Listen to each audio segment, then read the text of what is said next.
Bonjour, Alexis Boniface du groupe national de surveillance des arbres. Nous sommes le 3 mai 2021 à Meudon dans les Hauts-de-Seine, en compagnie de Stéphane Bern, de Julien Lacaze, le président de l'association Cité Monuments, et de François de Vergnette, professeur d'histoire de l'art qui se mobilise contre un projet immobilier qui doit se faire au sein d'un jardin, le jardin de la Villa Schœcher, et pour évoquer le bétonnage de la région parisienne qui est malheureusement livré aux promoteurs et aux bétonneurs. Je vais remercier évidemment Stéphane Bern d'être présent parmi nous.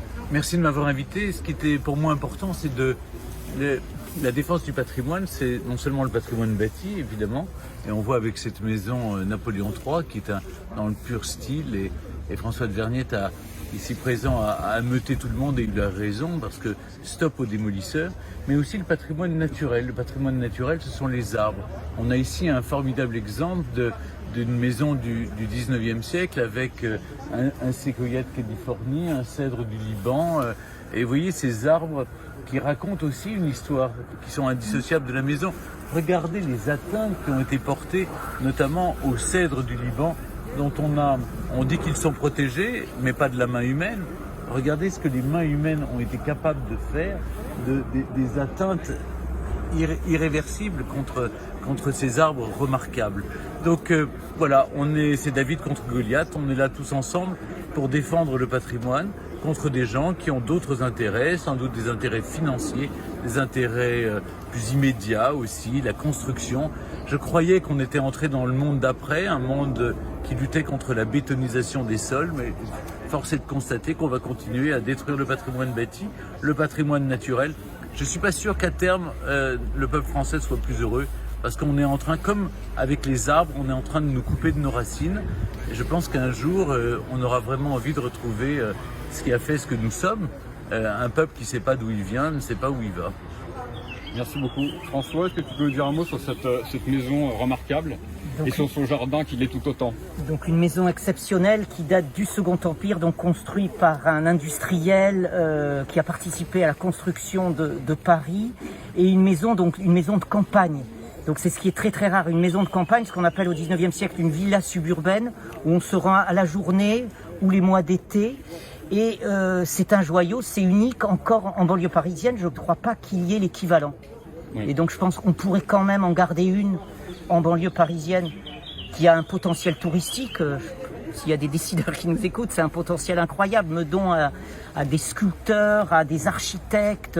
On pourrait y faire peut-être une maison autour de l'architecture, de la sculpture, de Jules Hardouin-Mansart qui a construit le château qui n'est pas très loin, jusqu'à André Bloch ou Fernand Pouillon à Meudon-la-Forêt, et en passant par Huvet, l'architecte de Madame Elisabeth. Et à côté de toi, il y a Hélène Séchal, qui est représentante du GNSA à Ville d'Avray, également déléguée de l'association Cité Monuments pour les Hauts-de-Seine. Et à Ville d'Avray, malheureusement aussi, elle constate le bétonnage de sa ville, avec des projets immobiliers qui se multiplient, qui portent une grave atteinte au patrimoine naturel et bâti. Je voulais qu'elle nous dise un mot également sur ce qu'elle vit au quotidien dans cette ville. Oui, alors déjà je remercie Stéphane Bern qui s'est mobilisé toute l'année dernière auprès de nous pour essayer de tenter de sauver les étangs de coraux, qui sont malheureusement aujourd'hui dans un état assez triste, d'autant plus qu'il semblerait que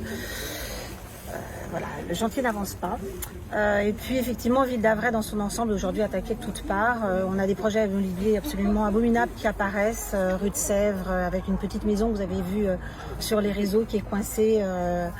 Donc c'est toutes les Hauts-de-Seine en fait qui sont lourdement handicapées par ce bétonnage et ces décisions d'élus, ces modifications de PLU qui sont en train de détruire le patrimoine naturel et bâti. Et Ville d'Avray avait un riche patrimoine bâti et arboristique. Ouais.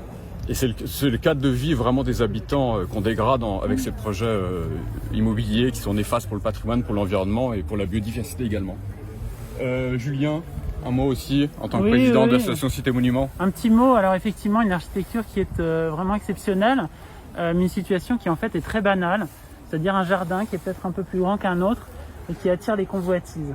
Voilà. Et donc avec un décalage terrible entre ce qu'on nous dit sur les arbres qui stockent du carbone, sur les îlots de fraîcheur, et la réalité des documents d'urbanisme qui font que voilà, on peut couper les arbres, là, il y avait des arbres, il n'y en a plus, et pour y construire. Voilà. Et tout ça au détriment de la qualité de vie des habitants du Grand Paris. Alors, ce qui est intéressant, c'est qu'il y a eu une correction qui s'est faite, je dirais, spontanément avec la crise du Covid.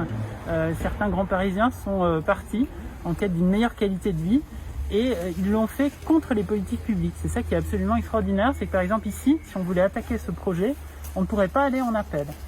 Parce que l'État a décidé qu'il était urgent de construire dans les zones tendues, c'est-à-dire les zones où il y a déjà beaucoup d'habitants. Et c'est une sorte de fuite en avant, c'est-à-dire qu'au lieu de remédier à ça en essayant de relocaliser l'activité pour que toute la France puisse vivre d'une façon, je dirais, assez homogène, voilà, que ce ne soit pas les métropoles qui vident en fait tout à leur profit. Eh bien, voilà, donc il y a eu, il faut vraiment changer, il faut abandonner cette idée de densifier à tout prix des zones qui sont déjà trop denses. C'est vraiment le problème. On discutait avec le maire, bon voilà, qui expliquait, à tort ou à raison, que le préfet, c'était compliqué pour lui de baisser la hauteur.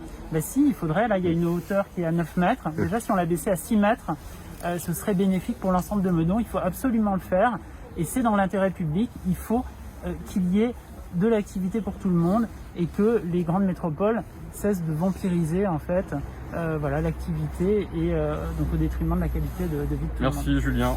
Bon, merci à tout le monde. Encore merci à Stéphane Bern d'être aux côtés des associations de protection du patrimoine et de l'environnement qui œuvrent chaque jour, parfois avec difficulté, pour préserver notre bien commun.